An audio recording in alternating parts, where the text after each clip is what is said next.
சாராயமும் பணமும் பாண்டங்களும் அதிகமாக மக்கள் மத்தியிலே வழங்கப்பட்டு மிக மோசமான அரசியல் கலாச்சாரமாக இந்த முறை வன்னி மாவட்டம் இருந்த பொழுதிலும் மன்னார் மாவட்டம் நான் நினைக்கின்றேன் 25 நிர்வாக மாவட்டங்களிலே ஒரே ஒரு மாவட்டமான மன்னார் மாவட்டம் மாத்திரம்தான் நான் சார்ந்த சஜப கட்சி வெற்றி பெற்றிருந்தது. எனவே அந்த மக்கள் அவருடைய தியாகத்தோடு எதற்கும் விலை போகாமல் வாக்களித்த அந்த மக்களுக்கு எனது மனமார்ந்த நன்றியை மன்னார் வவுனியா முல்லைத்தீவு மாவட்ட மக்களுக்கு நான் தெரிவிக்கின்றேன். அதேபோல் என்னோடு சேர்ந்து போட்டியிட்ட எனது கட்சியோடு இணைந்து போட்டியிட்ட டாக்டர் மிக்ரா, ஹுனைஸ் ஃபாரூக், ரமணன், பாஸ்கர் ராஜ், ரசிகா, நிரோஸ், நீல் சாந்த, சுதர்சன் போன்ற வேட்பாளர்களுக்கும் என்னுடைய மனமார்ந்த நன்றியை இந்த இடத்திலே இந்த உயர் சபையிலே தெரிவித்துக் கொள்கின்றேன். அதேபோல எமது அகில இலங்கை மக்கள் காங்கிரஸ் கட்சி அம்பாறை மாவட்டத்திலே தனித்து போட்டியிட்ட பொழுது அங்கு பல சவால்கள் மிகுந்த ஒரு தேர்தல் இந்த தேர்தல். அந்த தேர்தலிலே அந்த மக்கள் ஒட்டுமொத்தமாக அவர்களால் முடிந்தளவு வாக்களை வழங்கி ஒரு பாராளுமன்ற பிரதிநிதியாக சகோதரர் தாகிர் அவர்கள் வெல்லுவதற்கு வாக்களித்தமைக்காக அந்த மாவட்ட மக்களுக்கும் நன்றி கூறுகின்றேன்.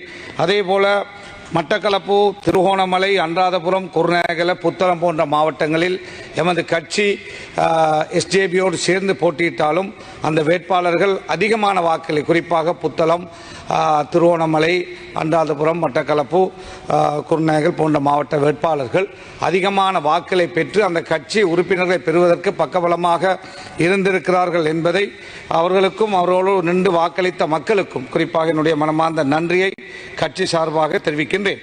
அதேபோல இங்கு ஜனாதிபதி அனுரகுமார திசாநாயக் அவர்கள் பேசுகின்ற பொழுது அவருடைய பேச்சு நாட்டு மக்கள் விரும்பக்கூடியதாக, தேர்தல் மேடைகளிலே அவர் சொன்னதை நிரூபிக்கக்கூடியதாக இருந்தது.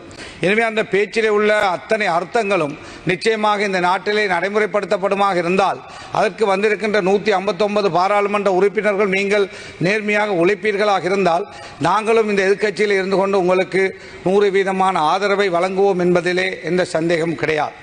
எனவே கடந்த வரலாறுகளை பேசி பேசி நீங்கள் தேர்தல் மேடைகள் போல இந்த பாராளுமன்றத்தையும் பயன்படுத்தாமல் இந்த நாடு ஒரு இக்கட்டான நிலையில் இருக்கின்றது. எனவே நீங்கள் மிக நிதானமாக சிந்திக்க கடமைப்பட்டிருக்கிறீர்கள். இன்று காலை நான் வருவதற்கு முன்னர் மார்க்கெட்டுக்கு நான் சென்றேன். நான் அவ்வாறு செல்கின்ற பொழுது அங்குள்ள பொருட்களுடைய விலைகளை பார்த்த பொழுது மிக மோசமாக இருக்கிறது. அரிசியுடைய விலையாக இருக்கலாம், தேங்காயுடைய விலையாக இருக்கலாம், அத்தியாவசிய பொருட்கள், ஒரு மனிதனுடைய அன்றாட தேவைக்கு தேவையான 10 அத்தியாவசிய பொருட்கள் நிச்சயமாக அரசாங்கம் கட்டுப்படுத்த வேண்டும். அரசாங்கம் ஜனாதிபதிக்கு கீழோ அல்லது பிரதமருக்கு கீழோ அல்லது நிதியமைச்சருக்கு கீழோ ஒரு குழுவை போட்டு நீங்கள் வாரம் அதை நீங்கள் பரிசீலனை செய்து நாட்டு மக்கள் பசியால் செத்துவிடக்கூடாது. எனவே அதை கட்டுப்படுத்த வேண்டிய பொறுப்பு அரசாங்கத்துக்கு இருக்கிறது. எனவே அதை நீங்கள் தயவு செய்து செய்யுங்கள் என்று உங்களிடத்தில் மிக அன்பாக நான் வேண்டுகோள் விடுக்கின்றேன். இரண்டாவதாக, இந்த நாட்டிலே இனவாதம், ஜனாதிபதி அனுரகுமார் திசாநாயக் அவர்கள் இனவாதத்தை பற்றி, இனவாதத்துக்கு இந்த நாட்டிலே இனிமேல் இடமில்லை என்று சொன்னால் அதை நாங்கள் பாராட்டுகின்றோம், வரவேற்கின்றோம். இந்த நாடு குட்டி சுவராகி இந்த நாடு நாசமாக போவதற்கு காரணம், இந்த நாடு பொருளாதாரத்தில் அழிவதற்கு காரணம், இந்த நாடு ஒரு மோசமான சூழலுக்கு வருவதற்கு காரணம், கையேந்துவதற்கு காரணம் இனவாதம் என்பதிலே எந்த மாற்று கருத்தும் கிடையாது. அன்றைய இந்த சுதந்திரத்துக்காக தமிழர்களும் முஸ்லிம்களும் சிங்களவர்களும் ஒன்றாக சேர்ந்து உழைத்தார்கள். ஆனால் அன்று வந்த சிங்கள தலைவர்கள் தமிழர்களை வேறு கண்ணால் பார்த்தார்கள், முஸ்லிம்களை இன்னொரு கண்ணால் பார்த்தார்கள். இதனால் தான் இந்த தமிழர்களும் முஸ்லிம்களும் எங்களுக்கு இவர்களோடு சேர்ந்து வாழ முடியாது என்ற அதாவது அவர்களுடைய அந்த நோக்கத்துக்கு எதிராக அணிதிரண்டார்கள். எனவே இன்று வந்திருக்கின்ற ஜனாதிபதி அவ்வாறு இல்லாமல் எல்லோரையும் அரவணைத்து செல்ல தயார் என்று சொல்லி இருக்கிறார். இந்த செய்தி இந்த நாட்டுக்கு இவ்வாறான இக்கட்டான நிலையிலே தேவையான செய்தியாக இருக்கிறது. இந்த நாட்டை கட்டியெழுப்பதாக இருந்தால் ஒரு இனத்தால் ஒரு மதத்தால் கட்டியெழுப்ப முடியாது. உங்களுக்கு யாழ்ப்பாணம் தொடக்கம் கிழக்கு மாகாண வரை உள்ள மக்கள், நாட்டிலே உள்ள மக்கள் மட்டக்களப்பை தவிர எல்லா மாவட்டங்களிலும் அனுரகுமார் திசாநாயக்க தலைமையிலான அரசாங்கத்துக்கு அங்கீகாரத்தை வழங்கி இருக்கிறார்கள். எனவே நீங்கள் எல்லோரையும் ஒரே கண்ணால் பார்த்து இந்த நாட்டிலே ஒரு நல்ல ஆட்சியாக உங்களுடைய ஆட்சியை செய்து இந்த நாட்டுடைய பொருளாதாரத்தை கட்டியெழுப்ப பாடுபடுங்கள். சுற்றுலாத்துறையை மேம்படுத்துவதற்கான விசேட திட்டங்களை மேம்படுத்துங்கள். இந்தியா எமக்கு பக்கபலமான நாடு. அன்று இந்த நாடு வீழ்ந்த பொழுது $4 பில்லியன் அள்ளி கொடுத்து மக்கள் பசியில் பட்டினி இல்லாமல் காப்பாற்றுகின்ற ஒரு பணியை செய்த ஒரு பெரிய நாடு. எனவே அவர்களோடு நல்ல நெருக்கமான உறவை மேம்படுத்துங்கள். மத்திய கிழக்கு நாடு உங்களுக்கு தெரியும், மத்திய கிழக்கு இஸ்லாமிய நாடுகள் அவர்கள் இந்த நாட்டுக்குள்ளே தலையை புகுத்தி அரசியல் செய்வதல்ல.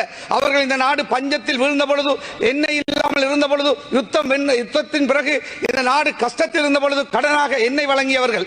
அதே போல இந்த நாட்டுக்கு சுனாமியின் பொழுது வீடுகளை கட்டி தந்தவர்கள், இந்த நாட்டிலே அதிக பாலங்களை போட்டவர்கள், இந்த நாட்டிலே அதிக பல்கலைக்கழகங்கள் வைத்தியசாலைகளை கட்டுவதற்காக நிதிகளை தந்தவர்கள். எனவே இஸ்லாமிய நாடுகள், அதாவது மத்திய கிழக்கு நாட்டோடு நெருக்கமான உறவை மேம்படுத்துங்கள். இந்த நாட்டுக்கு நல்ல முதலீட்டாளர்களை கொண்டு வாருங்கள். முதலீடுகளை கொண்டு வருகின்ற பொழுது கள்ளர்கள், இந்த நாட்டில் இருக்கின்ற சில அதிகாரிகள் அவர்களுக்கு இடம் கொடுப்பதில்லை, காணி கொடுப்பதில்லை, காணி கொடுத்தால் அப்ரூவல் கொடுப்பதில்லை, அப்ரூவல் கொடுத்தால் வேறு விஷயங்களை செய்வார்கள். எனவே இந்த விஷயங்களை கவனிப்பதற்கான திட்டத்தை சரியாக வகுத்து அதிக முதலீடுகளை மத்திய கிழக்கு போன்ற நாடுகளிலே இருந்து கொண்டு வாருங்கள். இன்று அவர்கள் மேற்கத்திய நாடுகளிலே அந்த முதலீடுகளை செய்கிறார்கள். அதே போலதான் சுற்றுலாத்துறையை மேம்படுத்துவதற்கு நல்ல வழியை காணுங்கள். அதே போல நமது நாட்டு கல்வி திட்டத்திலே மாற்றங்களை செய்யுங்கள். இந்த நாட்டுக்கு தேவையான தொழிலுக்கு தேவையான கல்வியாக அந்த திட்டத்தை மாற்றுங்கள். அதே போல டெக்னாலஜி, அந்த துறை வீழ்ந்து கிடக்கிறது, அதை கட்டியெழுப்போம் என்று ஜனாதிபதி அவர்கள் சொன்னார். இந்தியா தொழில்நுட்பத்திலே உயர்ந்து நிற்கின்றது, இமாலயத்திலே நிற்கிறது. அவர்களுடைய அந்த முறையை பின்பற்றுங்கள். அவ்வாறு இந்த நாட்டை கட்டியெழுப்பதற்கு நிறைய வழிகள் இருக்கிறது, அதை செய்யுங்கள் என்று நாங்கள் உங்களிடத்தில் அன்பாக வேண்டுகோள் விடுக்கின்றோம். அதே போலதான் கனிய வளம் இந்த நாட்டில் இருக்கிறது. இந்த கனிய வளத்தை வேல்யூஅடிஷன் செய்து இதை பில்லியன் டாலர்களாக உழைக்கக்கூடிய வளம் இருக்கிறது, அதற்கான வழியை காணுங்கள். அதே போலதான் உங்களுக்கு தெரியும், இங்கு ஈஸ்டர் குண்டு தாக்குதல் பேசுபொருளாக தேர்தல் மேடையில் இருந்தது, ஜனாதிபதியுடைய பேச்சிலும் இருந்தது.